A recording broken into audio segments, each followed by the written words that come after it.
대략적인 본문의 줄거리를 이렇게 보면은 예수님을 따르던 어떤 사람이 느닷없이 자기의 집안 문제를 들고 와서 예수님께 해결해 달라고 이렇게 하는 모습이 보입니다.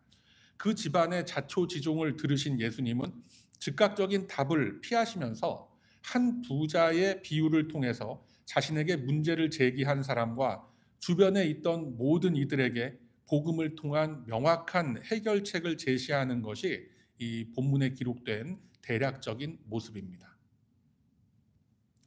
자, 여러분, 요즘에 회자되는 말들 중에 내돈내산이라는 말 들어보셨어요?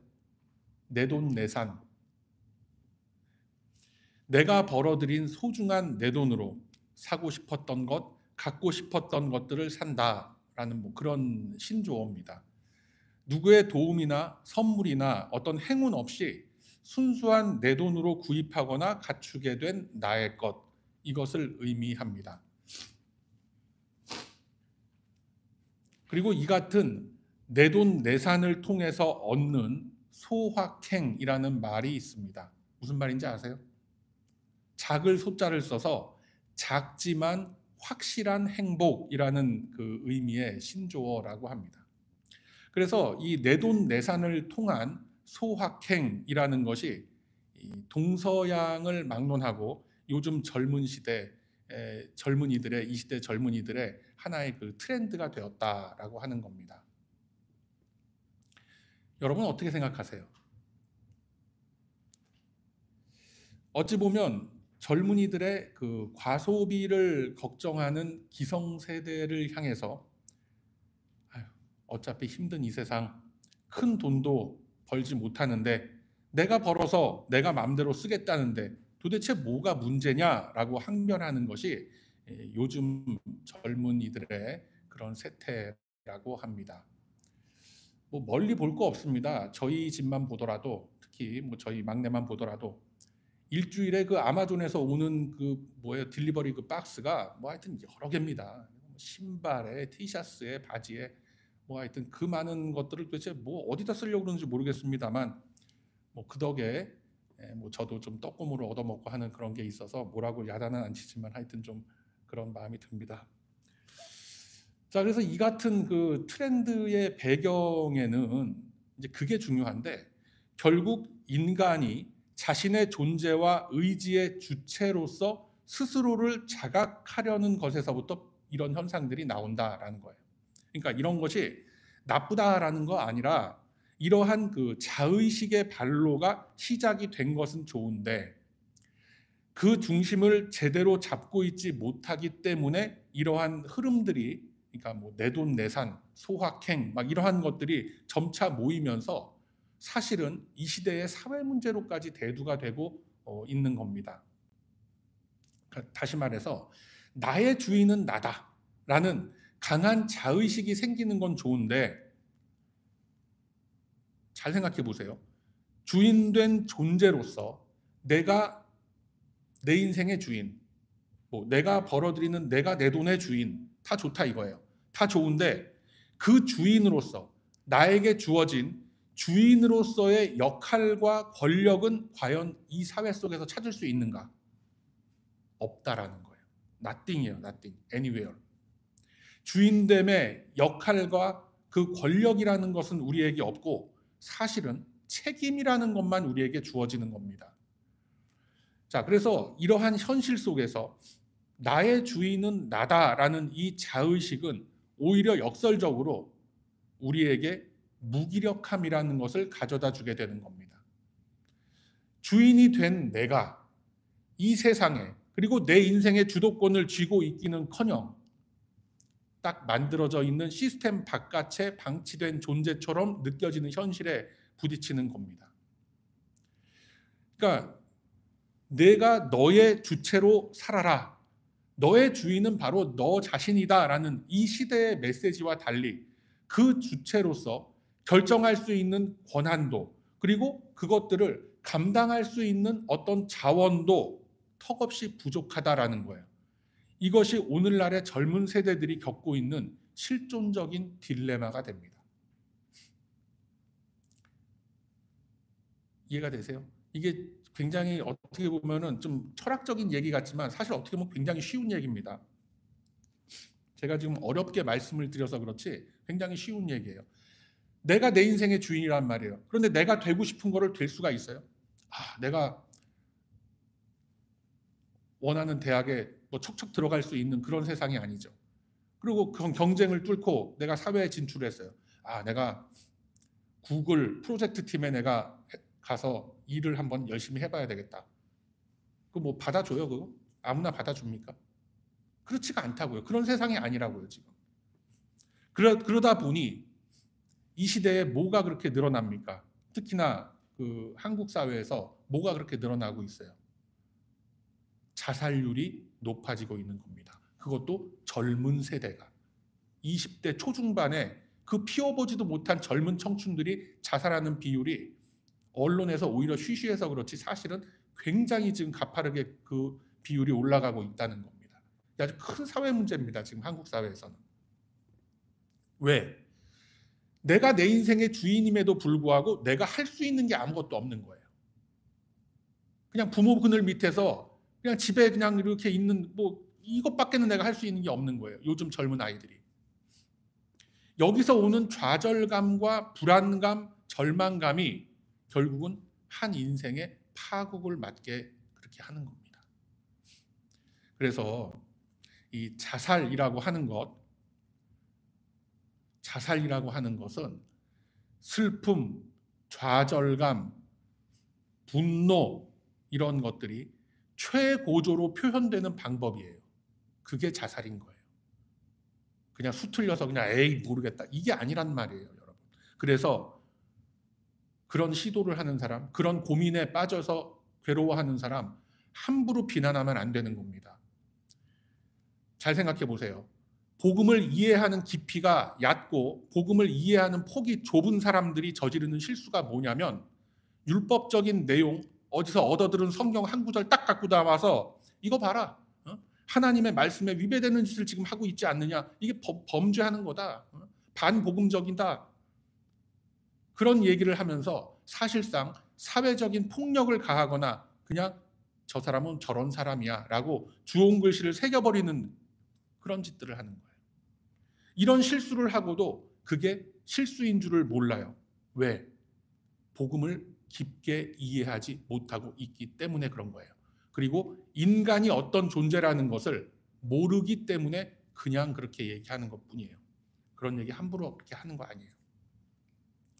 그래서 여러분, 이러한 모든 문제들의 궁극적인 해결 방법이 뭡니까? 해결 방법이 뭐예요? 언제나 이 결론이 뭐예요, 여러분? 결론은 버킹검이에요. 버킹검이 아니라 가스펠입니다. 가스펠. 복음이에요. 복음으로써 영혼의 구원을 얻는 것. 이것이 유일한 해결 방법이다라는 거예요. 그리고 복음을 점점 깊이 파고들어서 넓게 적용할 수 있는 그 믿음과 사고력, 생각하는 힘, 이것이 매우 중요한 포인트가 되는 겁니다, 여러분. 그래서 제가 줄기차게 외치는 게 뭐예요? 이 주보 뒤에다가도 써놓고 있는 게 뭡니까? 바로 기독교 지성이라고 하는 거예요. 여러분, 율법의 내용만 딱 떼어놓고 보면은 사람을 정죄하고 자칫하면은 죽음으로 끌고 가지만 복음이라는 거는 사람을 살리는 겁니다. 율법은 이렇게 우리를 정죄하죠. 너는 이래서 틀렸고 쟤는 저래서 틀렸어. 그렇게 말합니다. 그렇지만 복음은 그런 너도, 그런 저 사람조차도 하나님 앞에서는 사랑받는다라고 얘기하는 게 그게 복음인 거예요.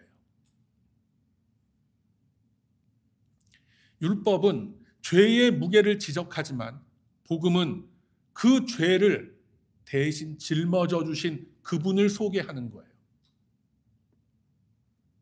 그렇기 때문에 저희들이 얘기하는 우리 베다니 교회가 외치는 그 기독교 지성이라는 거는 단지 성경 지식을 많이 알고 뭐 교리적인 거를 잘 분별하고 뭐 머리가 좋은 그런 성도를 의미하는 것만은 아닙니다. 물론 그런 거 중요합니다. 네. 그렇지만 꼭 그것만을 의미하는 건 아니에요. 복음을 깊이 깨달아서 그 복음을 세상 속의 아픈 그곳에 어떻게 적용할지를 아는 영적 분별력, 그것이 바로 기독교 지성이라고 하는 거예요. 자, 오늘 본문의 예수님이 바로 그러한 모습을 보여주고 계신 겁니다. 13절, 본문 13절의 시작을 보면 무리 중에 한 사람이 등장을 합니다. 그 사람이 예수님께 뭐라고 하죠? 선생님, 이렇게 부릅니다. 선생님, 내 형에게 명하셔서 유산을 나와 나누도록 좀 해주십시오 라고 하죠. 이 한마디 속에 많은 것이 파악이 되고 있는 거예요. 고대 사회에서 유산 상속이라는 것은 요즘과 같은 매우 현실적인 문제였습니다. 일단 지금이야 많이 희석이 됐지만 가부장적인 사회 질서 속에서 장남이 모든 것을 관리하고 분배하는 권한을 갖고 있었던 그런 시절이었습니다. 그래서 신명기 21장에 보게 되면은 이런 말씀이 있죠. 설령 일부 다처제에서 배다른 여러 자녀들이 있다 하더라도 무조건 장남에게 상속의 권한을 주고 그 장남의 권한으로서 다른 자녀들 그 장남에게는 다른 자녀들보다 2배를 더 물려주고 그 나머지 몫을 나머지 자녀들에게 이렇게 분배하도록 그렇게 위계 질서를 세우는 그런 말씀이 등장하기도 합니다. 그래서 아들이 없을 경우에는 딸에게 장녀가 됐든 그 권한이 주어지도록 했던 겁니다. 그런데 이러한 일들이 현대 사회 속에서도 마찬가지겠지만 고대 사회 속에서도 많은 불화를 만들어냈던 겁니다. 그래서 그 지역의 그 마을의 장로들이나 랍비가 개입을 해서 그 가문의 송사를 놓고 영향력을 행사하기도 했었던 겁니다. 본문 속에 등장하는 사람은 아마도 그 자기 선친의 유산을 공정하게 나누지 않은 비양심적인 자기 형에게 불만을 품은 사람으로 보여집니다. 그래서 다른 랍비들과는 뭔가 다른 이 어떤 카리스마를 쫙 내뿜고 있었던 예수님을 보자 자신의 민원 처리를 부탁하는 겁니다. 자, 이에 대한 우리 예수님의 반응은 어쩌면 매우 냉정합니다. 14절 말씀 보면 아니 이 사람아 누가 나를 너희의 재판장이나 물건 나눠주는 사람으로 세웠느냐? 라고 하시면서 좀 어떻게 보면 짜증 섞인 것 같은 반응을 보여주고 계세요. 영혼 구원을 위한 중책을 맡고 성육신하신 성자 하나님에게 일개 지방법원 판사나 랍비들이 하는 수준의 그 민원을 가지고 나왔다라는 것이 어떻게 보면 굉장히 불경스럽게 느껴지는 대목입니다. 그리고 이어지는 말씀을 보면 삼가 모든 탐심을 물리치라 사람의 생명이 그 소유에 넉넉한데 있지 않다라고 말씀을 하시죠. 자, 이 민원 호소인은 물질의 분배에 대해서 얘기를 했는데 예수님은 영혼의 생명에 대해서 말씀을 하고 계신 거예요. 이것이 항상 이어지는 예수님의 답변 패턴인 겁니다. 많은 이들이 예수님께 물질에 대해서 또는 자신이 갖고 있는 질병에 대해서 막 그 청을 하고 있는 그 속에서 예수님은 죄의 문제 그리고 영혼의 생명과 구원의 문제로서 그들을 다루셨다라는 것을 알 수가 있는 겁니다. 이러한 사실은 뒤집어 놓고 보면은 모든 인간 문제의 해결은 바로 영혼의 구원에서부터 비롯된다라는 사실을 우리가 자연스럽게 알 수가 있게 되는 겁니다. 그렇다면 예수님은 이 억울한 동생된 자의 탄원을 그냥 모른 척 넘어가셨는가? 그건 아니죠. 어떠한 탄원이든 간에 하나님께서는 우리의 간구와 기도를 결코 모른 척 넘어가시지 않고 하나님의 방법과 하나님의 관점으로서 그것을 반드시 해결해 주시는 겁니다. 단지 우리 인간의 아둔함과 분별력 없음으로 인해서 그 문제가 이미 다 해결이 되었음에도 불구하고 해결된 줄 모르고 똑같은 기도 제목 붙잡고 계속해서 붙들고 있는 것뿐입니다. 그래서 이어지는 본문 16절에서부터 21절의 말씀을 통해서 예수님은 사실상 이 문제를 탄원자의 그 민원 호소인의 집안 문제가 아니라 영혼 구원의 문제로 확대해서 해결을 해주시는 그런 모습을 지금 보여주고 계신 겁니다. 자, 예수님의 비유를 이제 쭉 보면은 한 부자가 등장을 합니다. 소출이 풍성해서 수확이 풍성해서 더 많은 곡식을 쌓아둘 창고를 증축하려고 하는 겁니다. 해서 17절에서부터 19절 말씀을 보면 반복해서 등장하는 표현이 나와요. 한번 보세요. 뭡니까, 여러분? 본문 17절에서 19절의 말씀을 보면 반복해서 등장하는 표현이 있습니다. 뭐냐면은 바로 내가라는 표현이에요. 내가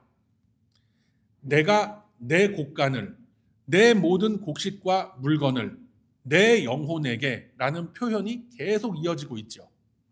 그 어디에도 창조주에 대한 의식이나 이웃에 대한 인식은 전혀 나오지 않습니다.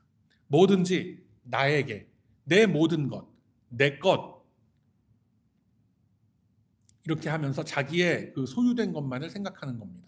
즉 우리가 앞서 말씀 나눈 바와 같이 자기 중심적인 사고, 자신이 모든 것의 중심이라는 그 생각을 요즘 MZ세대뿐만이 아니라 2000년 전에 이 부자도 갖고 있었던 거예요. 그런 자에게 하나님이 어떻게 말씀하시는가? 자, 20절과 21절의 말씀을 보면 이렇게 말씀합니다. 우리 함께 읽어볼까요? 본문 20절, 21절의 말씀 함께 읽습니다. 시작. 하나님은 이르시되 어리석은 자여 오늘 밤에 내 영혼을 도로 찾으리니 그러면 내 준비한 것이 누구의 것이 되겠느냐 하셨으니 자기를 위하여 재물을 쌓아두고 하나님께 대하여 부요하지 못한 자가 이와 같으니라. 아멘. 이 비유 속의 부자는 앞날을 알지 못하고 당장 눈앞에 보이는 풍족한 것들이 온전한 자신의 것인 줄로만 알고 어떻게 하면 더 많은 소유, 더 안전한 소유를 하게 될지에 대한 고민을 하고 있는 겁니다. 그러나 하나님은 이 모든 것의 근본적인 수단인 그 사람의 목숨, 그 사람의 영혼이라는 것을 확 거두어 버리심으로써 그가 가지고 있는 이 물질의 소유가 한낱 뜬구름과 같은 것이다라는 것을 알려주고 계세요. 그리고 생명과 영혼의 주인이신 하나님께 대하여 부요하지 못한 자가 이처럼 될 것이다 라고 했습니다. 그러면 여러분, 이처럼 될 것이다 라고 할 때 이처럼이라는 게 어떤 모습이 된다는 거예요? 결국 자신은 아무것도 소유하지 못하고 그가 애착을 갖던 물질들은 다른 사람들이 다 나눠 갖게 될 것임을 말씀하고 있는 것이죠. 그래서 이 말씀으로써 예수님은 자신을 찾아온 이 동생과 공정하지 못했던 그 형에게 중요한 메시지를 지금 주고 계신 겁니다. 자, 1차적으로는 이 동생의 마음, 민원을 호소했던 이 동생의 마음도 이 비유로 인해서 위로가 됐을 겁니다. 아, 이거 우리 형 얘긴데. 그렇지 않겠습니까? 딱 들어보면 알죠. 그리고 이 부자의 비유를 통해서 그 불공평했던 형에게도 경고를 날리시는 거예요. 그리고 자기를 위하여 부요하지 말고 하나님을 향하여 부요하라 라고 하는 메시지를 주고 계시는 거예요. 누구한테? 그 두 사람 모두한테. 그 형과 동생 모두에게 다 주시는 말씀인 거예요. 그러면 이 말씀의 의미가 뭘까요? 이제부터가 진짜 예수님이 이 말씀을, 이 비유를 기록하신 의도입니다. 주님께 억울하다, 나는 땡전 한 푼 물려받지 못했다라고 억울함을 호소하는 이 동생을 보면은 그는 진짜 자신이 가지고 있는 이 엄청난 억울함 때문에 예수님을 찾아갔던 겁니다. 그러나 주님께서는 이 상황을 보시면서 이거는 단순한 형제 간의 재산 싸움이 아니라 영혼의 문제다라고 보셨던 거예요. 그는 이 민원 호소인은 형이 나눠주지 않는다라고 그 억울함을 말했지만 사실 그의 마음속에는 형이 뭘 챙기던 말던 내 목, 내 것이라는 그 욕심이라는 게 분명히 있었던 겁니다. 물론 이 사람이 지금 찾고 있는 자기의 권리와 공평한 정의라는 거 분명히 중요합니다. 그러나 그보다 더 중요한 것은 이 사람들의 마음이, 이 형이건 동생이건 간에 그 마음이 어디를 향하고 있는가라는 것입니다. 형의 탐심도 문제지만 그에 못지않게 이 동생의 억울함 속에 숨겨져 있는 그 마음도 분명히 살펴볼 수 있어야 하는 거예요. 이것은 누가 더 의롭다 이런 문제가 아니라 누구든 그 내면의 복음이 없이는 이 문제를 해결할 수 없다라는 사실이 바로 이 본문이 주는 중요한 메시지가 되는 겁니다. 여러분 한번 생각해 보세요. 가난하다고 해서 절대 정의롭지 않습니다. 가난한 것이 자랑도 아니죠. 그 몇 년 전에 개봉했던 영화 있죠. 그 기생충. 그 가난한 사람들이 얼마나 악독하게 그렇게 하고 있는지 우리 뭐 다 이렇게 사회적인 고발 뭐 그런 것 한번 보지 않았습니까? 그러면 그렇다고 해서 부유한 것이 너그럽고 뭐 이렇게 넉넉하고 다 그런 것이 자랑인가? 그것도 아닙니다. 아니 그럼 자랑할 게 도대체 뭐라는 건가? 내가 가난해서 내가 억울하게 이렇게 핍박당하고 가진 것도 없이 이렇게 사는 거 그걸 어디 가서 얘기할 수도 없고 내가 이렇게 많이 소유하고 있는 것도 어디 가서 자랑하지 말라고 하면 아니 내가 자랑할 건 뭔가? 여러분 우리가 자랑할 건 뭐예요?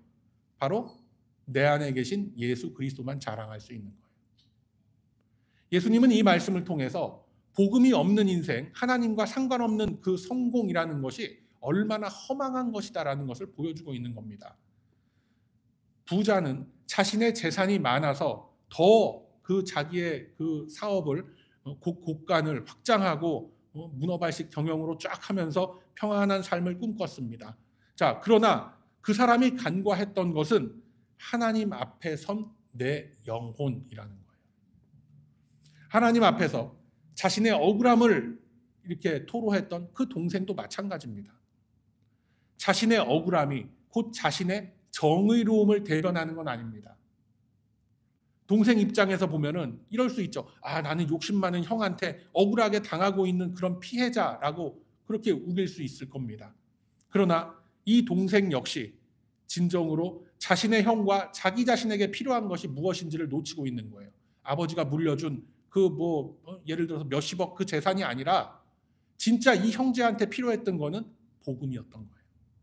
유산이 아닌 거예요. 만약에 예수님이 그 얘기를 듣고 아니 천하에 어떻게 이런 나쁜 형이 있단 말인가? 그 형한테 달려가서 네 이놈, 네 죄를 네가 알렸다. 당장 네 동생에게 재산의 반을 나누어 주거라 라고 하시면서 이 분쟁을 해결해 줬다고 한들 이 형제가 짊어지고 있는 본질적인 문제, 영혼의 문제는 결코 해결되지 않는 겁니다. 돈 10억 받은 거 가지고 5억 나누든지 형이 좀 더 6대 4로 그거는 하등의 문제가 되는 그게 아니라는 거예요. 복음이 없으면. 해결은 결국 복음으로 인해서 다시 태어난 영혼이 될 때에 공정한 재산의 분배를 넘어서 바로 이 형제들이 짊어지고 있는 근본적인 죄의 문제가 해결될 수 있다라는 것을 예수님이 보여주고 있는 겁니다. 형도 그렇고 그 동생도 마찬가지예요. 예수님은 바로 이 문제를 짚고 있는 겁니다. 그래서 여러분, 오늘 이 본문의 문제는 이 시대를 살아가는 우리들에게도 많은 시사점을 던져주고 있습니다. 단지 어떤 부유층, 재벌가의 그 재산 분쟁, 그 뉴스 시끄럽게 나오는 거 우리 다 경험해 보지 않았습니까? 엘모 그룹 해갖고 막. 오늘날 사회는 끊임없이 우리에게 소유가 곧 너의 존재라고 이야기를 합니다. 사탄은 우리에게 그렇게 속삭이는 거예요. 더 많이 가져라. 더 많은 소유를 해라. 그래야 네가 인정받는다. 그게 너의 존재다라고 얘기하는 거예요. 얼마를 벌었는가? 무엇을 가졌는가? 어디에 어떻게 살고 있는가? 이것을 보게 하죠.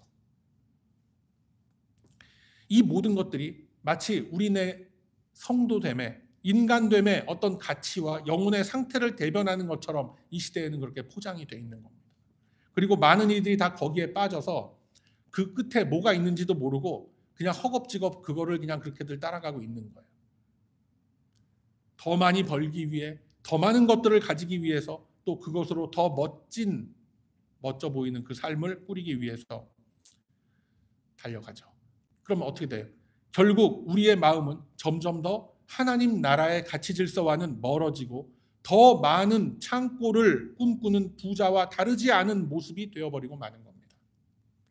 그래서 주님은 오늘 이 본문을 통해서 우리에게 질문을 던지고 계신 거예요. 그래, 니들 다 좋다 그래. 힘들게 이민 생활하면서 이렇게 쎄 빠지게 살았는데 앞만 보고 달려온 네 인생 참 장하다 장해. 그런데 네 영혼은 지금 어떤 상태에 있느냐라는 것을 묻고 계신 거예요. 내가 오늘 밤 너희들의 영혼을 도로 찾는다면 너는 무엇을 남길 것이냐? 네가 그나마 붙잡고 있는 그 많은 것들, 또는 그 알량한 그 생명보험 그거 몇 푼이 네 생명 책임져 줄 수 있을 것 같으냐라는 것을 우리에게 묻고 계신 거예요. 그래서 주님은 단지 재산이나 형제의 갈등을 넘어서서 우리의 삶이 향하고 있는 중심축이 어디인가라는 것을 이 시대를 살아가는 우리들에게 이 본문을 통해서 묻고 계신 겁니다. 여러분, 잘 생각해 보세요. 나의 억울함이 해결되는 것이 그게 구원이 아닙니다. 내가 많은 물질의 소유를 얻게 되는 것이 그게 응답이 아니에요. 하나님과 이웃과의 관계가 회복되고 내 삶의 우선순위가 다시 하나님을 향할 때 비로소 마음속에 있는 그 억울함도 다 녹아 없어지게 되고 그 탐욕도 자취를 감춰버리게 된다라는 사실을 여러분 꼭 믿으시기를 바랍니다. 사랑하는 우리 베다니 가족 여러분, 그래서 오늘 본문이 우리들에게 던지는 이 질문 앞에 여러분 어떻게 대답하실 겁니까? 다음 주 주보에도 그 큐티 난에도 나갈 수 있을 만한 질문입니다만, 나는 지금 무엇을 위해 살아가고 있는가? 나는 지금 누구와 화해를 하지 못하고 등을 지고 척을 지고 있는가? 내 안에 숨어있는 탐심은 과연 무엇인가? 그리고 하나님의 도움과 복음에 의거하지 않고 나의 이 문제를 풀어보려고 했던 그런 시도는 무엇이었는가? 이 질문을 우리에게 던지고 계신 거예요. 여러분, 복음이 없이는 그 어떤 내 인생의 억울함도 풀리지 않고, 복음이 없이는 그 어떤 나의 정당함도 완전해지지 않습니다. 그리고 복음이 없이는 그 어떤 이 세상의 성공도 허무하게 끝나버리고 마는 겁니다. 오늘 이 본문을 통해서 주님이 주시는 이 깊은 질문들 앞에서 정확한 나의 대답과 신앙의 고백이 있는 우리 모두가 다 되시기를 소망합니다. 본문 속의 예수님은 그냥 단순한 어떤 분쟁의 중재자가 아니었습니다. 주님은 억울한 사람의 손을 들어주기 위해서 오신 분이 아닙니다. 주님은 억울함이라는 그 감정조차도 복음 앞에서 새롭게 정의해 주시는 거예요. 자, 예수님은 이렇게 말씀하죠. 오늘 나눠드린 말씀 카드에도 있죠. 본문 15절의 말씀 함께 읽습니다. 시작. 삼가 모든 탐심을 물리치라. 사람의 생명이 그 소유에 넉넉한 데 있지 아니하니라. 아멘. 여러분, 사람의 생명이, 그 사람의 가치가 그 사람이 가지고 있는 소유의 많고 적음에 의하지 않는다는 거예요. 주님은 우리에게 이 세상의 창고가 아닌 하늘나라의 곳간, 하늘나라의 창고를 위하여 준비하라 라고 말씀하시는 거예요. 정의에 앞서서, 공평에 앞서서 먼저 사랑을 회복하라 라고 말씀하시는 거예요. 그게 하늘나라를 준비하는 방법이에요. 교회 가서 열심히 헌금 갖다 바쳐라. 예수님은 그렇게 얘기하신 적 없어요. 그건 기독교 아니에요. 십자가 걸어놓은 무당들이에요. 나의 권리를 앞세우기에 앞서서 상대의 영혼을 먼저 긍휼히 여기라고 하시는 거예요. 그리고 내 영혼의 상태가, 우리들의 영혼의 상태가 하나님 앞에서 어떤 상태인가, 어떤 처지인가라는 것을 먼저 보라는 겁니다. 이러한 주님의 권고 앞에서 겸손히 내 영혼의 실체를 먼저 돌아보는 우리 모두가 다 되시기를 바랍니다. 영원한 이 생명의 가치 위에 내 인생의 모든 노력과 정력을 쏟아붓는 우리 거룩한 성도들의 그 인생길 앞에 주님이 주시는 큰 은혜와 평강의 빛은 영원히 함께 할 것입니다. 그러므로 이제는 나의 부요함이 아닌 하늘나라의 상급을 쌓아가는 삶을 살아감으로써 주님 앞에서 진정한 부요함이 무엇인지를 이 세상 앞에서 또한 증명해낼 수 있는 저와 여러분의 값어치 있는 이 인생 여정이 다 되시길 이 아침에 주님의 이름으로 축원드립니다. 아멘.